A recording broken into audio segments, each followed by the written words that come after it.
Shalom, Bapak Ibu Saudara terkasih, dimanapun berada saat ini, kita ada sebagian ibadah di rumah, di gereja, tidak masalah. Yang penting hati kita sungguh-sungguh mempersiapkan hati kita yang ada di rumah, yang melalui online, supaya lawatan Tuhan hadir di rumah kita masing-masing. Kita siapkan hati kita sungguh-sungguh untuk hadiratnya Tuhan. Bapak, terima kasih Tuhan buat hari ini Tuhan. Bagaimana Tuhan kami ada sampai saat ini Tuhan, itu semua karena kemurahan-Mu ya Tuhan, karena belas kasihan-Mu ya Tuhan. Kami ibadah Tuhan melalui online Tuhan, sebagian saudara kami ada di rumah Tuhan, Engkau lawat mereka Tuhan, Engkau hadir Tuhan di situ, di sini juga Tuhan, kami percaya dimanapun Engkau hadir ya Tuhan. Terima kasih Tuhan, kami mau mempersiapkan hati kami, mau memberikan yang terbaik bagi-Mu ya Tuhan. Karena yang kami punya hanya Engkau ya Tuhan, hanya Engkau lah yang berharga dalam hidup kami ya Tuhan. Tidak ada yang lain Tuhan yang kami perlu selain Engkau ya Bapa. Terima kasih Tuhan.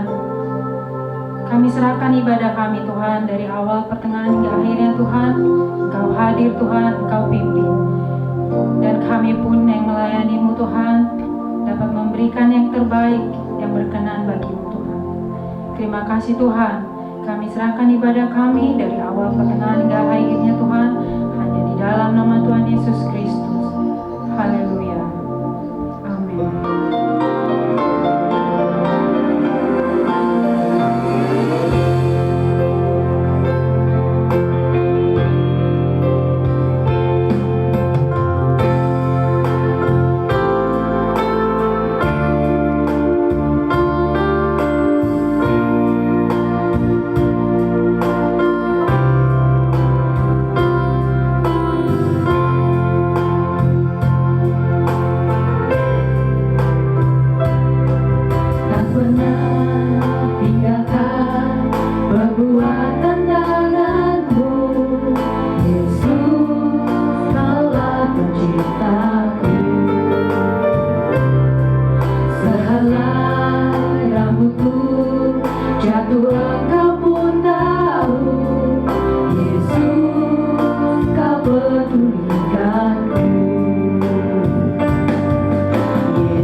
Takkan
kita mulai mendengarkan firman Tuhan, kita berdoa terlebih dahulu. Bapa di surga, terima kasih buat kasih setiamu Tuhan. Engkau yang berdaulat atas hidup kami Tuhan, dan biarkan kami belajar daripada setiap firman-Mu Tuhan, karena firman-Mu menguatkan, mengajar, membentuk kami Tuhan. Terima kasih Tuhan, bukan buat dari bibir lidah hamba, tapi biarlah dari Engkau Tuhan yang memberitakan, yang membagikan hati-Mu Tuhan kepada setiap umat-Mu. Terima kasih Tuhan, di dalam nama Yesus kami mengucap syukur. Haleluya. Amin. Haleluya. Saudara bersuka cita? Amin. Amin, amin. Haleluya. Baik. Kita akan belajar tentang bagaimana kita bertahan dan bangkit di dalam iman kita. Amin. Saya memberi judul seperti itu. Dan ya, ini belajar daripada kisah Ayub. Ada yang tahu kisah Ayub? Tahu kan ya? Oke, di dalam kisah Ayub yang sudah pernah kita baca dan dengar akan sangat banyak memberikan kita sebuah pelajaran tentang kehidupan dan pengenalan akan pribadi Allah sendiri. Kitab Ayub itu terdiri dari berapa pasal, ada yang tahu? Oke, kalau udah aduh kayak bingung kan? 42 pasal ya. Kitab Ayub terdiri dari 42 pasal yang intinya adalah tentang, atau terdiri dari beberapa bagian maksud saya, latar belakang kisah tersebut, perbincangan antara Ayub dan teman-temannya, dan akhirnya ditutup oleh jawaban Tuhan kepada Ayub ya. Jadi kisah Ayub itu terdiri dari 4 bagian. Yang pertama itu latar belakang, pasal 1 sampai 3, percakapan Ayub dengan ketiga sahabatnya, pasal 4 sampai 31. Kemudian perkataan Elihu itu pasal 32 sampai 37. Dan yang terakhir jawaban Tuhan kepada Ayub pasal 38 sampai 42. Jadi 42 pasal itu terdiri dari 4 bagian ya. Ada yang masih ingat nama sahabat-sahabatnya? Nggak tahu pasti. Elifaz, Sofar, dan Bildad. Oke. Baik, saya bahas dari latar belakang. Ayub adalah orang saleh dan jujur pada zamannya. Selain itu dia adalah orang yang terkaya dari semua orang di daerah sebelah timur. Dia mempunyai anak berapa? Ada yang tahu? 7 laki-laki ya, 3 perempuan. Jadi total 10. Anaknya 10 orang, 7 laki-laki dan 3 perempuan. Kekayaannya terdiri dari kambing domba ya, 7.000 ekor kambing domba, 3.000 ekor unta, 500 pasang lembu, 500 keledai betina. Itu udah kayak ngitung ini ya, hewan-hewan. Dan budak-budak ya, dalam jumlah yang besar. Nah, disitu dikatakan di latar belakang Tuhan menguji kesalehan Ayub di depan siapa? Iblis. Namun iblis mengajukan izin, bayangkan sampai 2 kali. Ya, saya nggak akan lebih dalam, tapi 2 kali. Saudara bisa lihat di dalam pasal 1 dan pasal 2. Jadi 2 kali tuh iblis izin pada Tuhan untuk mengajukan untuk mengetes, menguji Ayub ya, untuk menguji ketaatan dan kesalahan Ayub kepada Tuhan. Tuhan memberikan izin tersebut hanya ada satu syarat. Apa syaratnya? Ada tahu? Luar biasa jemaat sini. Jangan mengambil nyawanya. Kenapa? Karena nyawanya adalah milik Tuhan.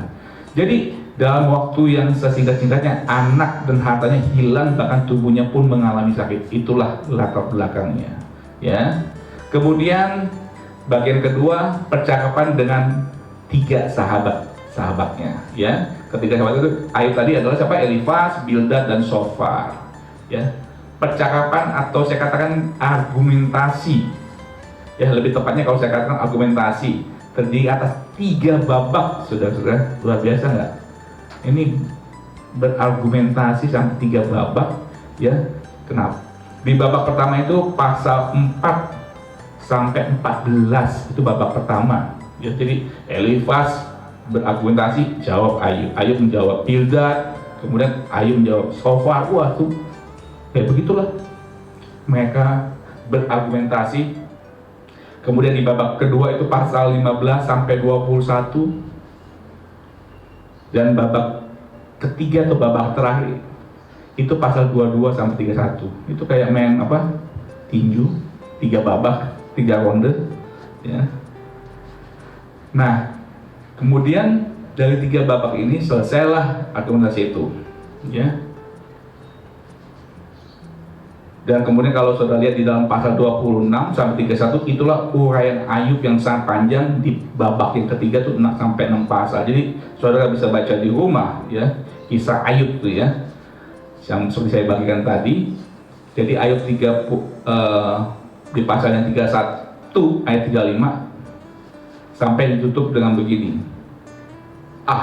Sekiranya ada yang mendengarkan aku, inilah tanda tanganku. Hendaklah yang maha kuasa menjawab aku. Sekiranya ada surat tuduhan yang ditulis lawanku, atau terjemahan bahasa Inggrisnya saya mengatakan di sini dikatakan di NIV, oh that I had someone to hear me. I sign now my defense. Let the Almighty answer me. Let my accuser put his indictment in writing.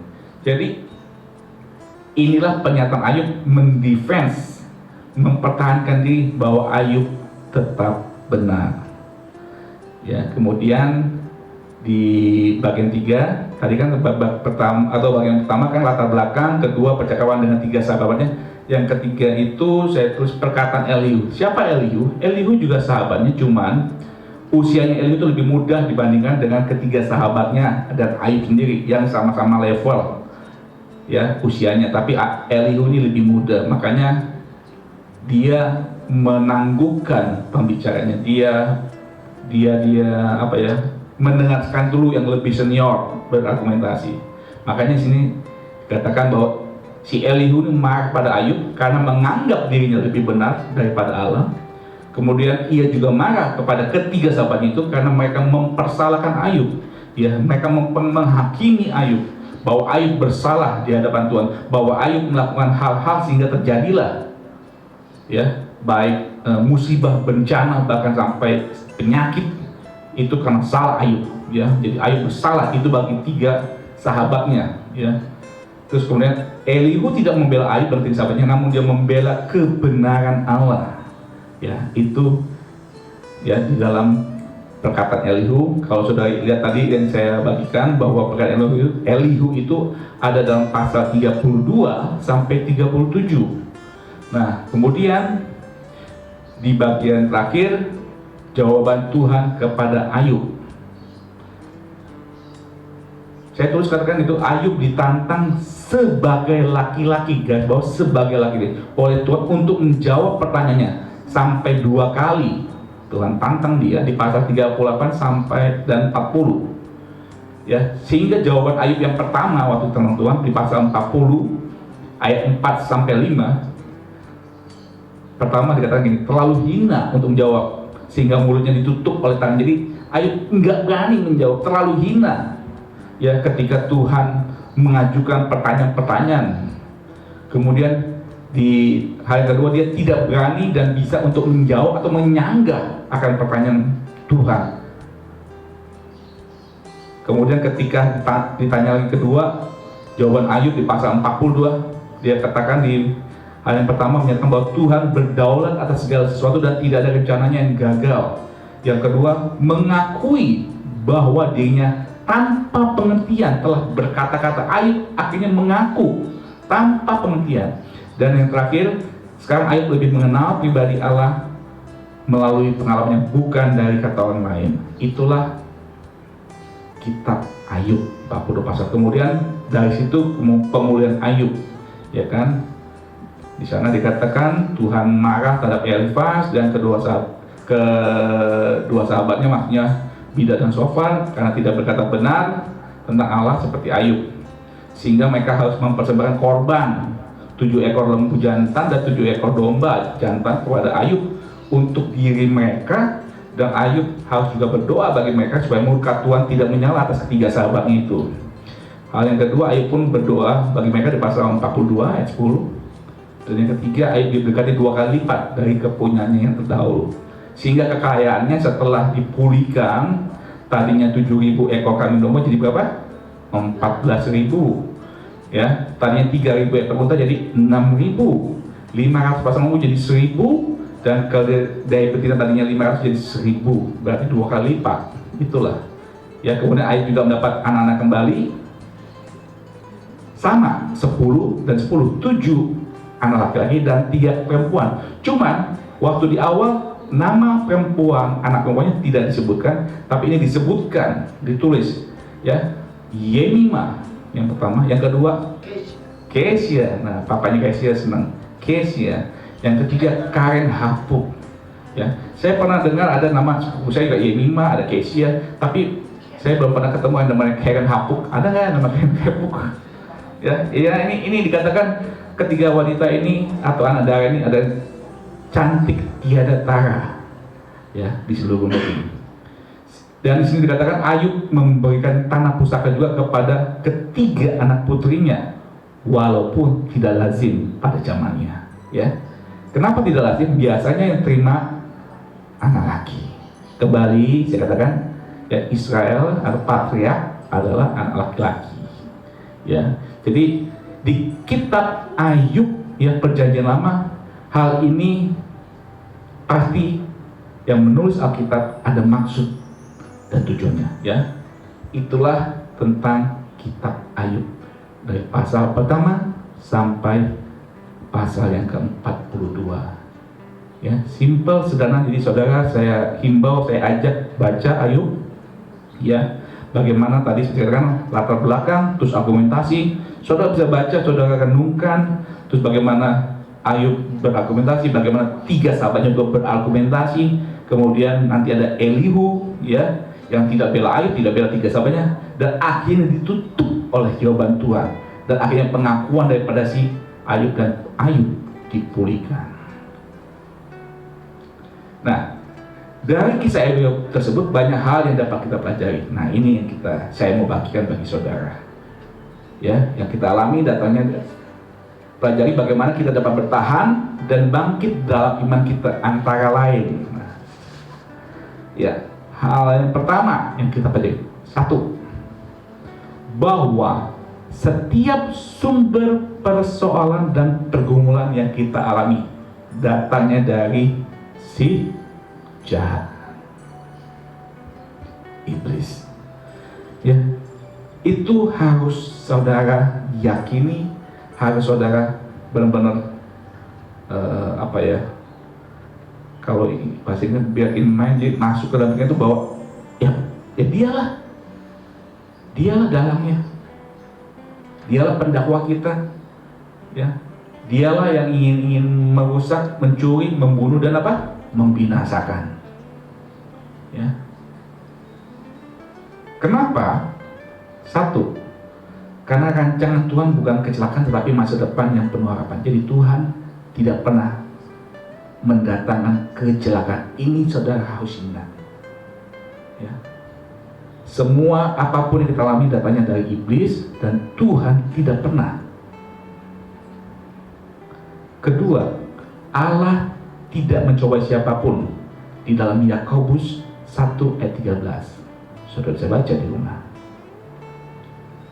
Hal yang ketiga, jika pun manusia mempunyai keinginan, nah, biasa orang bikin, Pak, kan bukan iblis saja, kan keinginan kita manusia juga mau. Nah, jadi katakanlah, jangan mulu dong si iblis yang disalahkan, kasihan si iblis. Bukan soal itu. Pertama kita selalu ingat semuanya sumbernya iblis, ya. Makanya saya katakan, jika pun manusia punya keinginan yang membuatnya jatuh, itu pun bukan karena manusia, tapi karena tipu muslihat siapa? Si iblis. Efesus pasal yang ke-6 ayat 11. Saya baca bagi saudara biar jelas. Efesus, mana nih Efesus? Pasal yang ke-6 ayat 11. Nah, di situ katakan kenakanlah seluruh perlengkapan senjata supaya kamu dapat bertahan melawan apa? Tipu muslihat iblis. Hawa jatuh dalam dosa karena tipu muslihat iblis. Dan setiap tokoh pada umumnya kita pun banyak sekali jatuh karena tipu muslihat iblis. Iblis itu hidupnya sudah ribuan tahun.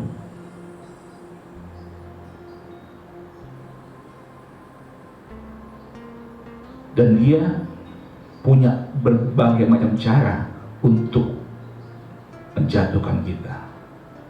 Ya. Jadi hati-hati ya dengan tipu muslihat iblis. Tipu muslihat iblis itu seakan-akan kayaknya benar, tetapi kita jatuh, kita dibawa jatuh. Ya. Jadi jangan buka celah. Amin. Jangan buka celah. Jadi hal yang pertama pokoknya yang harus kita tahu bahwa setiap sumber persoalan dan pergumulan itu datangnya dari iblis. Tuhan tidak pernah. Dan keinginan saudara pun itu karena tipu muslihat iblis. Jadi saudara pun harus belajar mengerti ya tentang kedagingan kita, itu kita harus salibkan. Kita harus ya matikan dan ganti, karena saudara dan saya bukan milik kita lagi, tetapi Yesus yang sudah tebus kita. Amin. Hidupmu dan hidupku adalah milik Tuhan. Jadi kita tidak bisa seenaknya saja, semau kita. Ya, itu hal yang pertama. Hal yang kedua, kalau pertama tadi semuanya karena sumbernya dari iblis, ya, setiap pertemuan kita. Hal yang kedua, diuji dan diproses sehebat apapun, nah, Tuhan tetap berdaulat atas anak-anaknya. Jadi sehebat apapun saudara mengalami pergumulan, mengalami persoalan, mengalami badai pun, Tuhan tetap berdaulat. Ya, jelas tadi dikatakan di dalam Ayub pasal yang kedua 6, ya, itu dikatakan bahwa sayangkanlah nyawanya. Mana nih? Ayub pasal yang kedua. Maka firman Tuhan pada iblis, nah ia dalam kuasamu, hanya sayangkan nyawanya. Tuhan tetap berdaulat di dalam saudara dan saya. Ya. Kalau kita lihat lagi, ya, poin yang pertama ini, tetapi sekarang beginilah firman Tuhan yang menciptakan engkau, hai Yakub, yang membentuk engkau, hai Israel. Janganlah takut, sebab aku telah menebus engkau, aku telah memanggil engkau dengan namamu. Engkau ini kepunyaanku. Yesaya 43 ayat pertama. Engkau ini, saudara dan saya, adalah milik Tuhan. Jadi Tuhan berdaulat.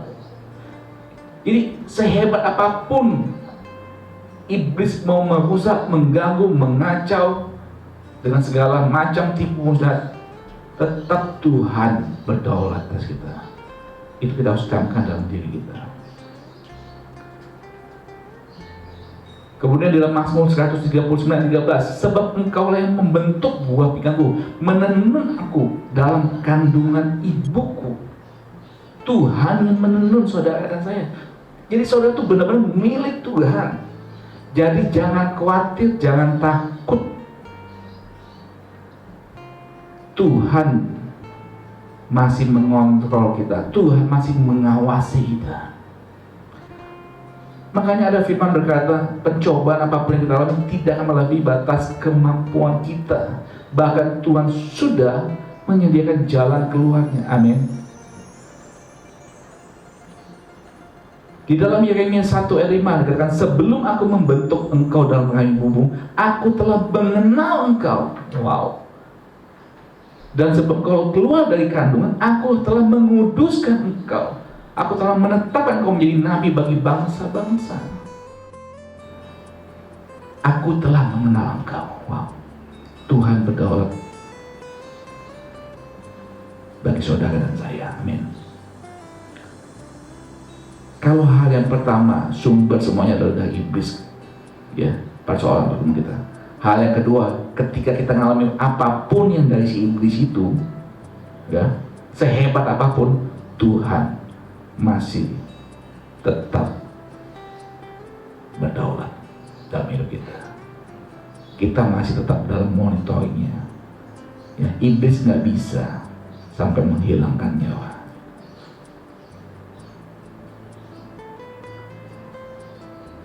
Hal pertama, hal kedua, dan hal yang ketiga. Hal yang ketiga ini, jangan pernah menyalahkan Tuhan karena Dia tidak pernah salah. Amin. Kedua, dan kita tidak selalu benar. Jadi, jangan pernah menyalahkan Tuhan karena Dia tidak pernah salah. Karena nggak pernah, gimana ya saudara, hidupnya itu penuh dengan kekudusan, kesucian, nggak ada dosa. Jadi memang nggak pernah salah. Jadi berbuat salah pun nggak bisa dia, nggak pernah. Dan kita yang tidak selalu benar. Sebenar-benarnya kita pun, sehebat-hebatnya kita menjaga apapun kesempurnaan kita nggak bisa. Makanya kita terus dan terus diproses Tuhan, dibenarkan dan disempurnakan. Makanya di dalam Roma dikatakan budi kita harus dibaharui, ya. Jangan serupa dengan dunia ini, tapi serupa dengan gambar Kristus, baik, berkenan, dan sempurna.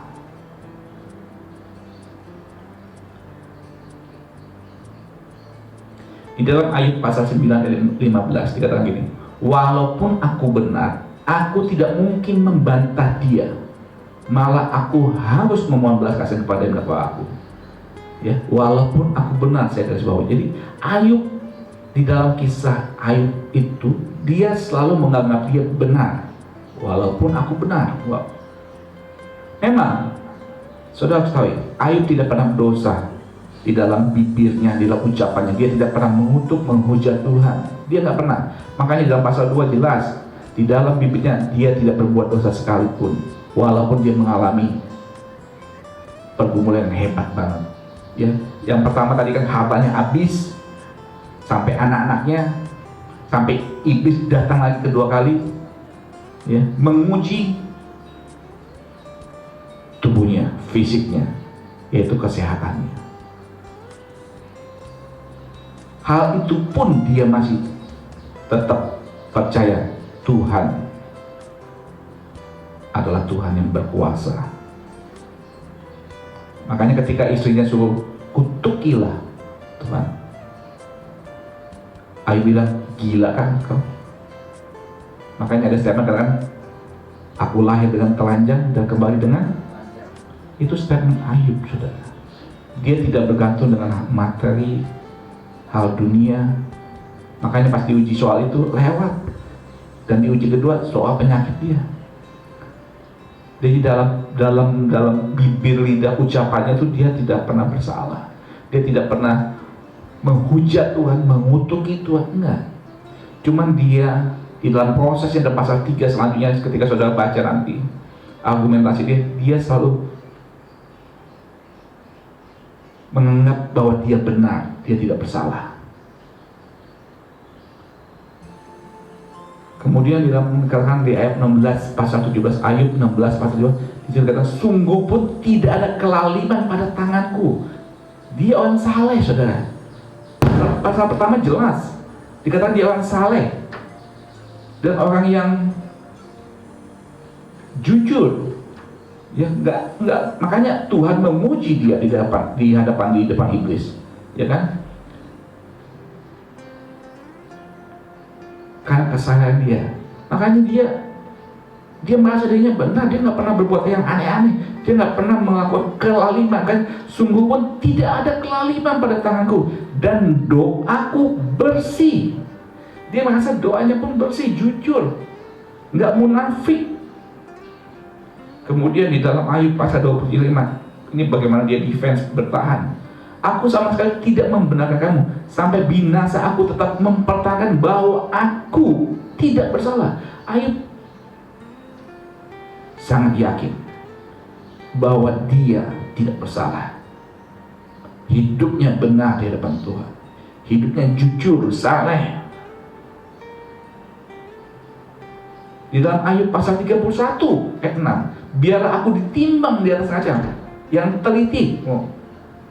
Sampai dia berani begitu timbang, apakah aku ada curang, apakah aku ada ketidakjujuran, maka Allah akan mengetahui bahwa aku tidak bersalah.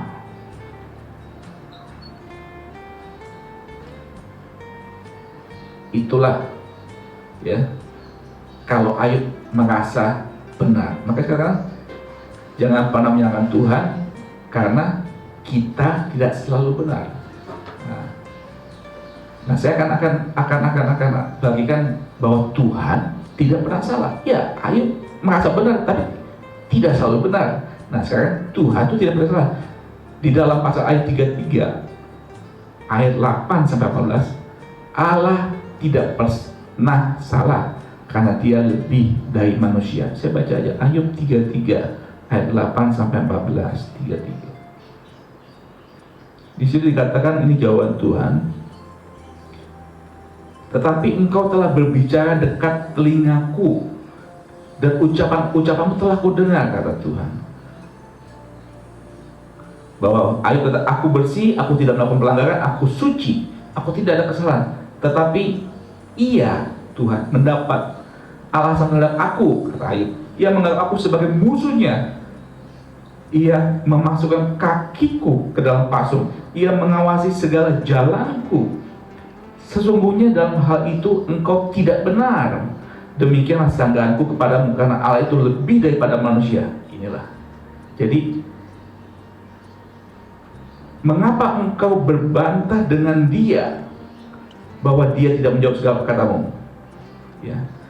Karena Allah berfirman dengan 1-2 cara, tetapi orang tidak memperhatikannya.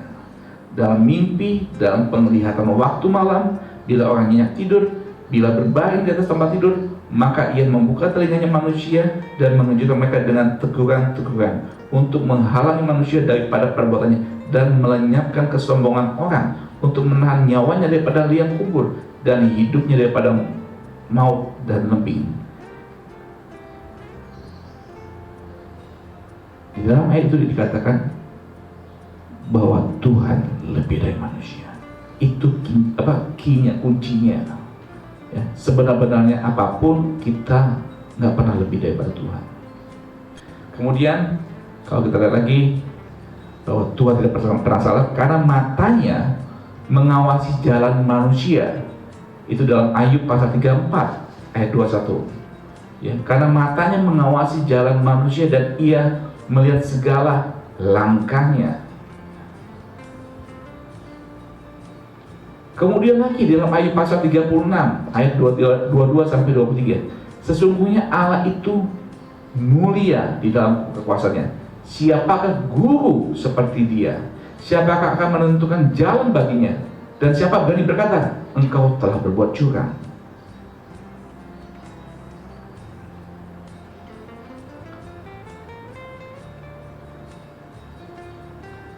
Makanya dari hal itu Tuhan tidak pernah salah, saudara. Tuhan lebih dari manusia. Tuhan mengawasi kita dengan matanya. Ya, jadi segala langkah kita Tuhan tahu. Ya, nggak ada yang tersembunyi. Bahkan siapakah guru yang seperti dia? Siapakah yang bisa menentukan jalan nih bagi Tuhan untuk melakukan A, B? Tidak ada. Siapa yang bisa berhikmat lebih daripada dia? Dan siapa yang bisa berkata kepada Tuhan, engkau curang, engkau tidak adil?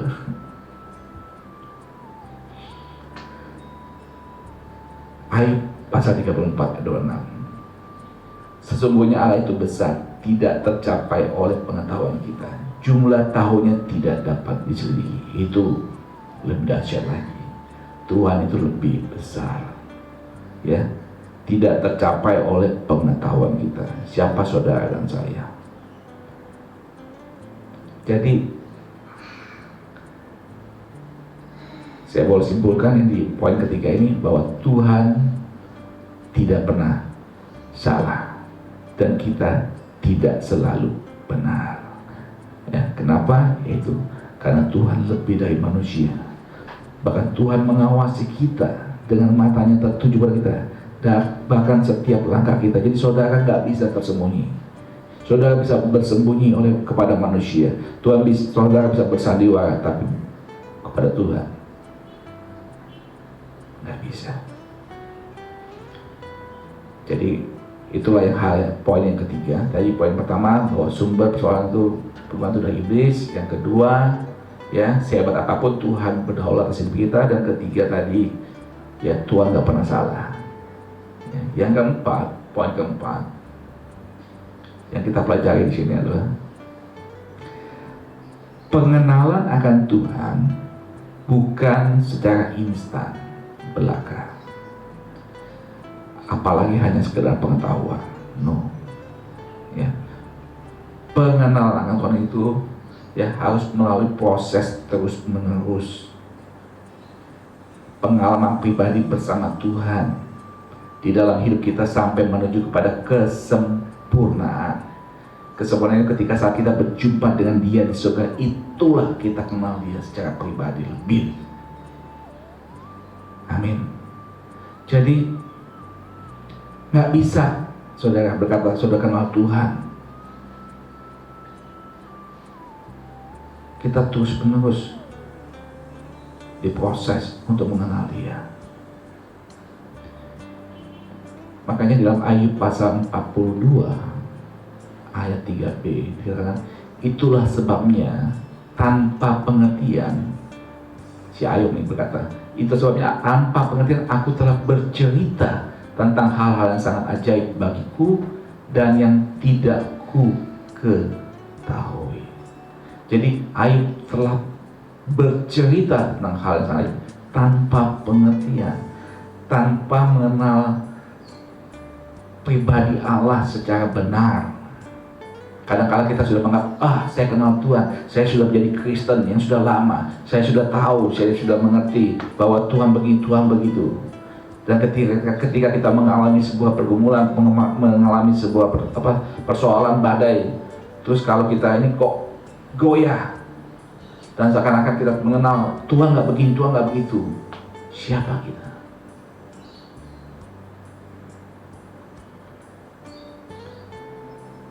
Bahkan dikatakan dalam Ayub pasal 42, Ayub berkata, hanya dari kata orang saja aku mendengar tentang Engkau, tetapi sekarang mataku sendiri memandang Engkau. Ya, biasanya kita hanya mendengar berdasarkan kuping. Kuping ini kadang-kadang cuma mendengar, tapi kadang-kadang mendengar itu bisa iya, bisa enggak. Ya, tetapi ketika sekarang mataku sendiri, jadi mata berarti melihat, merasakan, mengalami, ya. Makanya kuping mendengar belum tentu benar, tapi kalau mata sudah melihat, itu bukti otentik, nyata. Ya kan, banyak orang kan kalau mendengar dari kata orang atau gosip, ya bisa aja berita itu benar, bisa tidak. Tapi kalau saudara yang melihat, makanya ketika orang melihat dengan matanya sendiri, dia sangat yakin. Jadi Ayub berkata di sini, hanya dari kata orang saja aku mendengar tentang Engkau Tuhan, tetapi sekarang mataku sendiri memandang Engkau. Ya. Itu pasal 42, pasal terakhir, ketika dia mengalami begitu banyak persoalan pergumulan dan berargumentasi, sampai titik Tuhan menjawab akan setiap keluh kesah dan pertanyaan dia, dan juga tentang keyakinan dia bahwa dia adalah orang benar, orang yang jujur dan saleh. Ingat, kita tidak selalu benar,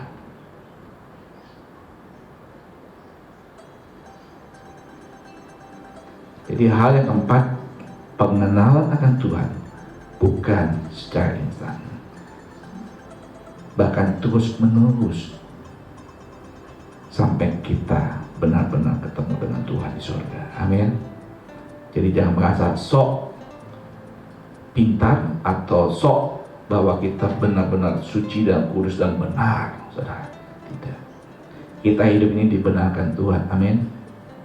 Bukan oleh karena perbuatan kegagalan kita dan kita merasa diri kita benar. Ingat, kita manusia, saudara, diciptakan dari debu tanah dan akhirnya kembali kepada debu tanah. Apalah artinya debu tanah?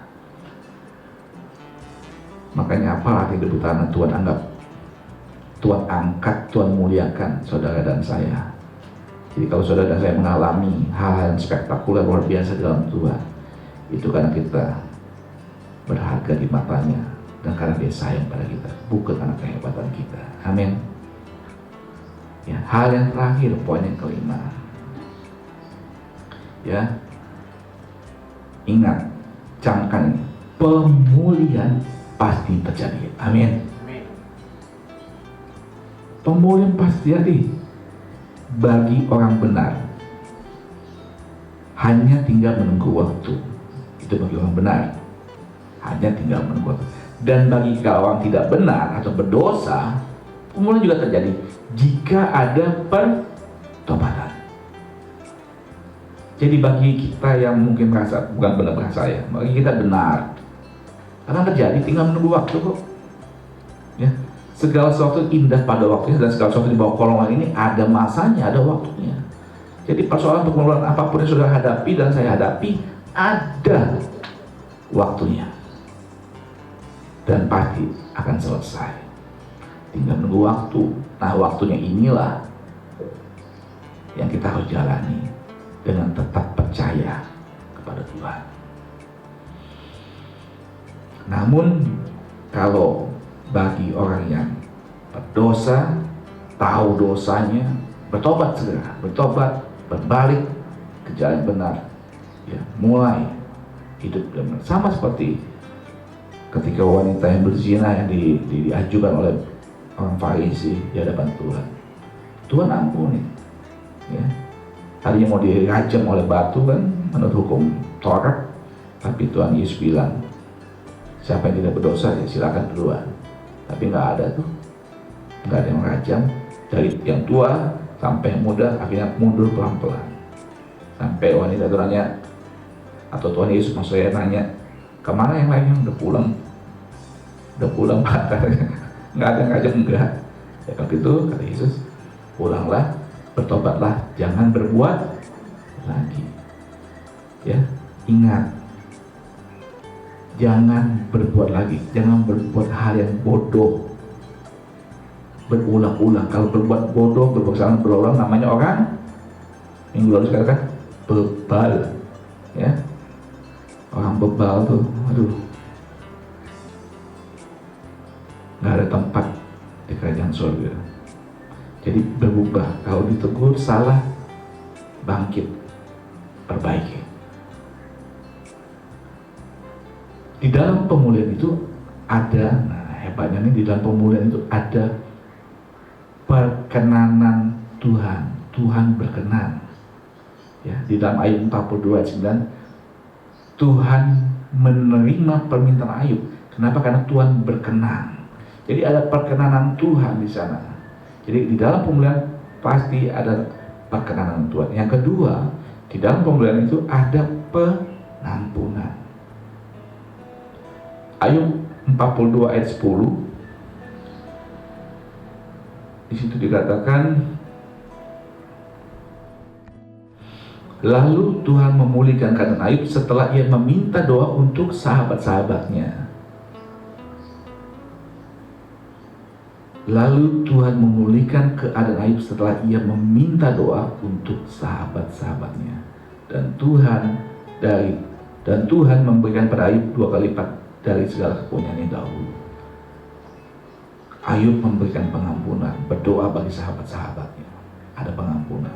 Dia tidak kesel, dia tidak marah, ya, karena dia dihakimi, dia dipersalahkan, Ya kalau sudah baca tuh argumentasi teman-temannya, ya.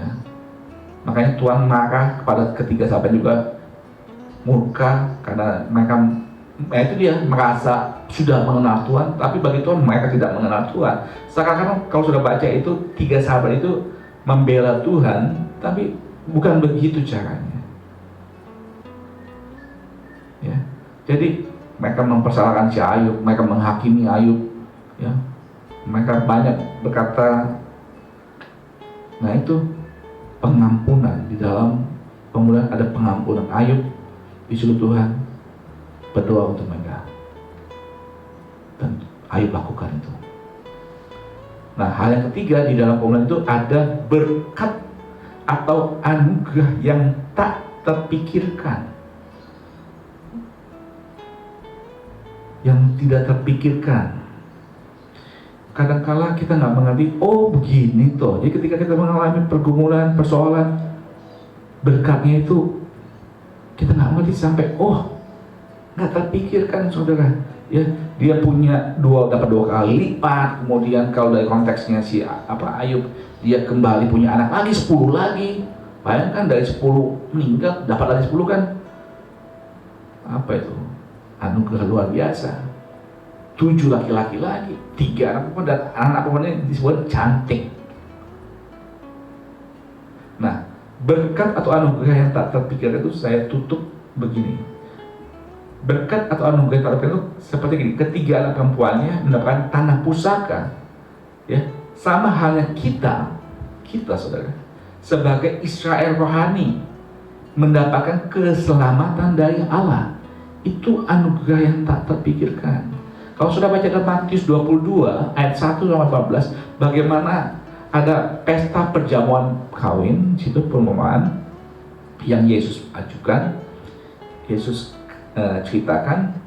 Ternyata pas diundang-undang, nggak ada yang mau datang, sampai tuan rumahnya, ya, akhirnya bilang kepada hamba-hambanya, udah undangannya semua orang, ya kan? Kalau sudah ingat cerita itu, baca di dalam Matius 22 ayat 1 sampai 14. Ya, itulah berkat rohani kita. Kita ini bukan Israel secara daging, secara tapi kita ini Israel rohani, dan Tuhan pilih kita. Tuhan memberikan keselamatan kepada kita sehingga kita percaya kepada Dia, Yesus Tuhan dan Juru Selamat kita. Itu anugerah, itulah berkat yang tak terpikirkan saudara. Amin. Jadi ya, kalau kita punya keselamatan itu ada berkat dan anugerah yang nggak pernah terpikirkan. Saya nggak pernah terpikirkan juga kenapa saya bisa mengenal Kristus. Ya, dari SD tadinya saya tidak mengenal Dia, tapi saya kenal sekarang. Sampai sekarang itu anugerah yang luar biasa bagi saya. Nah, oleh sebab itu kalau kita punya keselamatan itu, tetaplah kita kerjakan keselamatan itu dengan takut dan gentar. Jadi bukan hanya kita kenal, kita terima Yesus, ya, berkata Yesus sebagai Tuhan dan Juru Selamat kita, dah selesai. Terus kita kayaknya aman, jalan bebas. Seperti saya katakan, hidup kita terus diproses karena kita belum mengenal Tuhan lebih dalam lagi. Saudara dan saya terus harus mengenal Tuhan lebih dalam lagi sampai kita ketemu Dia di surga. Amin. Ya, jadi kerjakanlah keselamatan dengan takut dan gentar. Itulah terus dengan takut dan gentar kita terus mengerjakan sesuatu.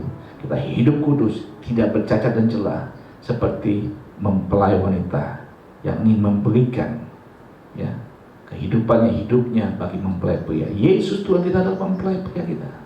Kita gerejanya, umat Tuhan adalah mempelai wanita. Kita harus hidup kudus, tidak bercacat dan tidak bercelah. Dan itu sebuah proses. Jangan pernah saudara dan saya merasa kita sudah benar, sudah kudus, dan tidak pernah salah.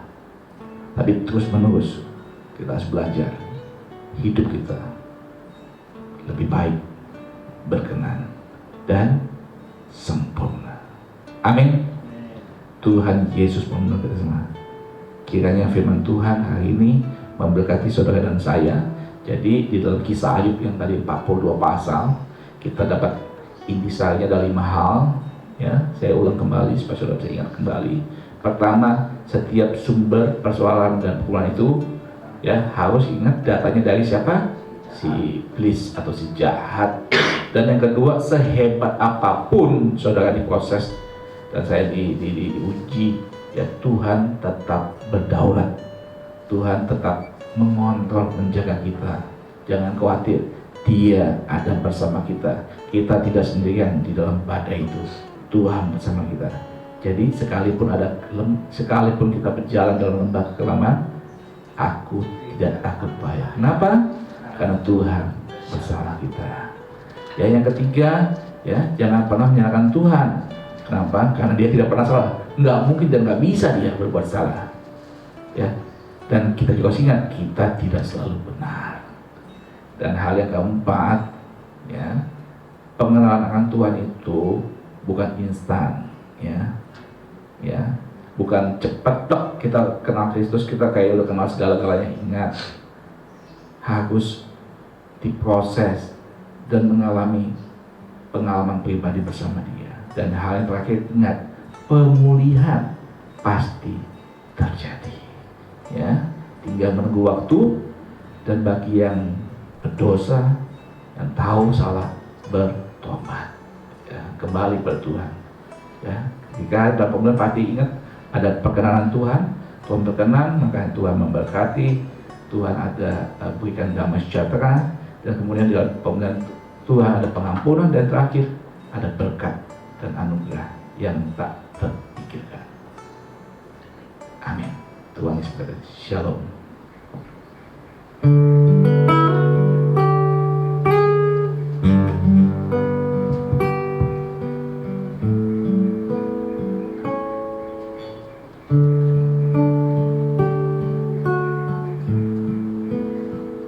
Tiap langkahku diatur oleh Tuhan, dan tangan kasih-Nya memimpinku. Di tengah badai dunia menakutkan, hatiku tetap tenang teduh. Tiap langkahku ku tahu Tuhan yang pimpin, ke tempat tinggiku dihantarnya. Hingga sekali nanti aku tiba di rumah Bapa surga yang bakal.